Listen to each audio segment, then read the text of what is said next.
Bonjour à tous, allez, on parle un petit peu fidélisation du client et en particulier qu'est-ce que nos services clients, on va pouvoir faire pour augmenter la fidélité du client. On va voir qu'il y a deux choses qu'on peut faire, deux choses qui sont très concrètes à mettre en place pour augmenter cette fidélité. La fidélité, c'est vraiment un élément important aujourd'hui. Les publicistes, les marketeurs travaillent dessus parce qu'on sait que ça coûte moins cher de travailler ses propres clients plutôt qu'aller conquérir de nouveaux clients. Qu'est-ce que nous, on va pouvoir faire?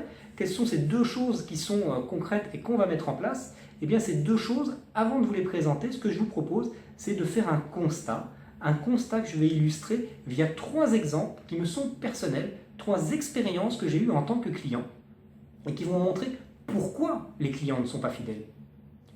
Premier exemple, le garage Renault. À titre personnel, je suis tombé en panne, ma voiture ne démarrait plus. C'était pendant les vacances, j'étais à 900 km de chez moi, j'étais de garde le lundi, je suis donc dans une situation stressante, vraiment la situation d'un client, il me faut une solution, et donc qu'est-ce que je fais comme tout le monde lorsque sa voiture est en panne? Eh bien je vais au garage le plus proche. Il se trouve que le garage le plus proche, c'était un garage Renault, j'explique ma situation, et là, que me répond l'employé? Il me dit, monsieur, c'est les vacances, vous comprenez bien que les plannings sont surchargés, moi je manque de personnel, je dois déjà faire au mieux avec les effectifs que j'ai, en plus j'ai cette voiture qui doit être rendue pour 15 heures et on n'est pas prêt. Bon, alors déjà, ça me déplaît. Premièrement, il me demande de compatir à ses problèmes. Est-ce que c'est à moi, le client, de compatir à ses problèmes? J'en suis pas sûr. Je pense même que c'est le contraire. C'est au vendeur de compatir aux problèmes du client. Deuxième chose, il ne m'amène aucune solution. Il fait un constat de ses problématiques, mais il ne m'apporte pas de solution, il ne me prend pas en charge. Du coup, insatisfait, qu'est-ce que je fais? Je vais dans un autre garage. Et il se trouve que l'autre garage où je vais, c'est aussi un garage Renault. Et là, la situation est totalement différente.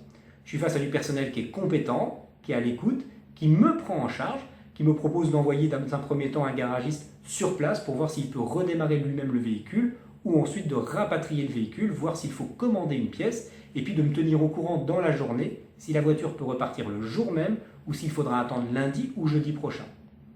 Je n'ai rien à dire, le service est irréprochable, on m'amène des solutions, il n'y a pas de solution miracle pourtant, on ne m'a pas dit monsieur votre voiture elle repart dans 1 heure, mais en tout cas le service est là. Et c'est le constat que je vais faire. Aujourd'hui on me poserait la question, est-ce que tu es satisfait des garages Renault? Si on me demandait de faire un article, d'écrire un billet dessus, eh bien je serais embêté.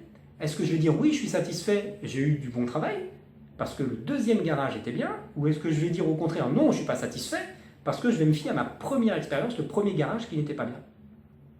Comment voulez-vous que moi, client aujourd'hui, je sois fidèle à cette marque, puisque je ne sais pas quelle sera la prochaine expérience que j'aurai? J'étais à 900 km, donc forcément la prochaine fois que je vais faire appel à un garage Renault, ça ne sera certainement pas dans la même région. Et je suis donc dans une incertitude à me dire « Ah, peut-être que ça sera bien, ah, peut-être que ça ne sera pas bien ». Je n'ai donc aucun élément qui va m'aider à me fidéliser, moi, en tant que client. On va l'illustrer avec deux autres exemples, puisque là, vous allez pouvoir me dire « Bah oui, mais les garages Renault, il y en a énormément, il y en a partout, et donc forcément, il y en a qui sont mieux, il y en a qui sont moins bien, c'est logique. » Et je ne suis pas exactement d'accord avec vous. Le deuxième exemple que je prends, justement, c'est un indépendant, c'est un boulanger. Et ce boulanger, il a 2 points de vente. Il a 2 points de vente sur Liège. À chaque fois, dans chaque point de vente, il y a 2 vendeuses. Dans une de ces boulangeries, elles sont très proches l'une de l'autre, elles sont quasiment dans le même quartier. Dans une de ces boulangeries, les 2 vendeuses font vraiment le strict minimum. C'est bonjour, on encaisse, au revoir. Et dans l'autre, le service est d'une qualité extraordinaire. On est vraiment même dans l'over-qualité, c'est-à-dire trop de qualité. Lorsque vous rentrez dans cette boulangerie, eh bien les vendeuses s'arrêtent de ce qu'elles sont en train de faire, même si la tâche qu'elles ont entreprise ne prendrait que 5 ou 10 secondes pour être terminée. Elles arrêtent et elles courent vers vous. Elles courent vers vous littéralement. Ce n'est pas une image. Elles courent vers vous avec un sourire, un enthousiasme, une chaleur dans la voix. « Bonjour monsieur !» Forcément, moi qui suis un petit peu attentif au service client et à la qualité, ça me touche parce qu'elles vont trop loin. Et c'est rare de voir des gens qui vont trop loin. Parce que les 2 vendeuses sont pareilles. Et lorsque vous quittez la boulangerie, celle qui vous a servi vous dit au revoir, mais l'autre aussi vous dit au revoir avec la même chaleur, avec le même enthousiasme. Le service est très très bon. Et là, on est dans une enseigne qui a 2 points de vente qui sont proches l'un de l'autre, qui ont le même patron, Et pourtant, la qualité est très différente. Donc on voit que la taille de l'enseigne n'a pas tellement d'influence. C'est pour ça que les deux constats qu'on va faire peuvent s'appliquer à tout le monde. Une grande chaîne, Renault, un petit indépendant avec 2 points de vente, la boulangerie. Troisième exemple, toujours le même constat, c'est le... j'ai perdu mon troisième exemple. Qu'est-ce que j'allais vous dire? Alors, qu'est-ce qu'on a dit? On a dit Renault, on a dit... Carrefour. Ah bah oui, comment j'ai pu oublier ça, pardon. L'entreprise Carrefour. Carrefour, une grande surface que tout le monde connaît certainement au moins de nom. Il m'arrive, comme tout le monde, de faire mes courses en grande surface, et pourquoi pas chez Carrefour. Et il y a un Carrefour près de Liège, le Carrefour Boncel, où tout le monde devrait aller au moins une fois. Les caissières sont tout simplement phénoménales, extraordinaires. Je n'ai jamais vu des caissières aussi à l'écoute de leurs clients que là-bas. C'est bien simple, elles vous disent bonjour, elles vous disent au revoir, aussi bien que dans la boulangerie dont j'ai parlé avant. Et pourtant, on peut imaginer que le travail de caissière, c'est un travail difficile, extrêmement répétitif. Dans ma carrière, j'ai visité énormément de grandes surfaces, de nombreuses chaînes différentes, et je n'ai jamais vu ça. J'ai pris une leçon lorsque j'ai fait mes courses la première fois là-bas, qui fait que je retourne régulièrement dans ce magasin-là, rien que pour voir les caissières travailler, en me disant, c'est pas possible, la première fois je suis tombé sur une caissière qui est meilleure que les autres, ou qui est très attentionnée à ses clients, et pourtant l'expérience se répète à chaque fois que j'y retourne. Et c'est toujours ce même constat, de me dire, mais tiens, j'aimerais bien dire aujourd'hui, ah Carrefour, ils sont extraordinaires, mais non, je ne peux pas dire Carrefour, ils sont extraordinaires. Je peux dire Carrefour Boncel est extraordinaire. Mais les autres, malheureusement, j'ai la même expérience client que quand je vais chez Leclerc, chez Auchan, chez n'importe quelle autre grande surface qu'on pourrait citer. L'idée, c'est donc de se dire que la taille ne compte pas, et surtout, ce n'est pas vraiment l'enseigne qui fait la différence, mais bien l'équipe sur place. Et c'est ça les deux éléments sur lesquels on va pouvoir travailler. Premier élément, le recrutement. Faites attention à qui vous recrutez. Vous avez beau avoir des standards de compétences élevés, vous avez beau avoir des programmes de formation pour augmenter le niveau de qualité, si la personne que vous avez choisie n'a pas exactement le profil que vous souhaitez, ne vous attendez pas à ce qu'elle fasse des miracles sur le terrain. Le recrutement, j'en parle souvent, c'est un élément très important, c'est ce qui fera la différence entre une bonne équipe et une équipe moins bonne. C'est un élément sur lequel vous pouvez travailler, ce n'est pas quelqu'un d'autre qui le fait, c'est vous qui recrutez. Réfléchissez à qui vous recrutez, prenez des gens qui sont à l'écoute de vos clients, prenez des gens qui vont courir vers vos clients. C'est vraiment l'objectif que j'ai depuis que j'ai fait cette boulangerie, eh bien c'est courir vers votre client. La personne qui court vers le client, elle a tout compris. C'est trop, mais c'est pas grave, je préfère trop que pas assez. Ça c'est le premier constat et c'est le premier élément qu'on peut faire.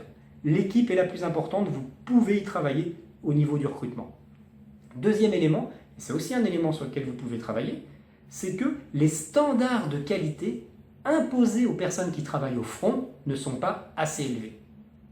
Quand vous êtes face à votre client, eh bien, vous faites un peu ce que vous voulez. Aujourd'hui, qu'est-ce qu'on peut faire pour que les gens fassent ce qu'ils veulent, mais sur les standards de qualité qu'on veut? Eh bien, il faut faire du contrôle, il faut faire de la formation, il faut avoir de la présence. Je ne sais pas comment ils se sont débrouillés dans ce carrefour, mais le responsable des caissières, je ne sais pas comment ça s'appelle, je suis désolé, le responsable des caissières, il a fait du super boulot, puisque toutes les caissières sont comme ça. À chaque fois que j'y vais, je ne suis pas face à une personne qui travaille bien, mais bien à chacune des caissières que j'ai rencontrées qui travaillaient très bien. Ça, c'est votre travail en tant qu'animateur d'équipe. Monter les standards de qualité. Et ce n'est pas une tâche impossible. L'exemple qu'on peut prendre, c'est Apple. Apple, aujourd'hui, vous avez quasiment le même standard de qualité, quelle que soit l'heure à laquelle vous appelez leur call center, quel que soit le magasin où vous allez. Ce qui montre bien qu'en faisant du contrôle, en faisant de la formation, en gérant correctement son équipe, on peut avoir des standards de qualité très élevés. Si je veux augmenter la fidélité de mes clients, eh bien, c'est ça sur les choses sur lesquelles je peux travailler. Je vais améliorer l'équipe et je vais avoir des standards de qualité très élevés. Apple l'a compris, aujourd'hui les gens sont fidèles à Apple. Alors pour plein d'autres raisons, mais entre autres parce que le réseau de magasins, on sait à quoi s'attendre quand on y va. Ce qui n'est pas le cas, malheureusement, quand je vais dans la boulangerie que j'ai citée, quand je vais dans un garage Renault comme je l'ai cité, ou quand je vais dans un Carrefour comme je l'ai cité. Et je suis sûr que ça s'applique à des tas d'autres enseignes. Il y a des gens qui travaillent bien et des gens qui ne travaillent pas bien. Mais ce n'est pas l'enseigne, ce n'est pas la marque qui fait la différence, c'est bien la personne qui a été recrutée. C'est ce qui me gêne un petit peu aussi dans les cas où les journalistes font des articles. J'en ai lu un il n'y a pas très longtemps où ils comparaient 5 banques différentes et ils ont fait une visite à chacune des 5 banques. Comment est-ce qu'aujourd'hui on peut dire telle banque elle travaille bien et telle banque elle travaille pas bien en se fiant à un seul entretien? L'exemple de Renault, s'ils étaient tombés sur le mauvais garage, eh bien ils diraient Renault ne travaille pas bien. Ils seraient tombés sur le bon garage, ils diraient Renault travaille bien. Et les gens qui vont lire cet article vont se fier à une seule visite. Non, ça c'est vraiment pas possible. Vous aujourd'hui, si vous voulez vous faire votre propre opinion sur une marque, sur une enseigne, vous n'avez pas le choix, vous allez devoir visiter plusieurs magasins pour voir si une équipe est plus performante ou si la marque est plus performante. Mais vous ne pouvez pas vous fier malheureusement qu'à une seule expérience. Voilà, c'est tout pour aujourd'hui. Je vous laisse éventuellement mettre un commentaire en dessous si vous voulez comparer votre propre expérience à vous. Le rappel, c'est qu'il y a 2 choses que vous pouvez faire. Premièrement, soyez vigilant dans votre recrutement. Deuxièmement, ayez des standards de qualité élevés envers vos clients. Ces 2 choses-là vont faire que vos clients seront beaucoup plus fidèles à votre enseigne, en tout cas à votre équipe, à vous. Moi, je vous remercie bien sûr d'avoir regardé cette vidéo jusqu'au bout. Et comme toujours, je vous dis à bientôt.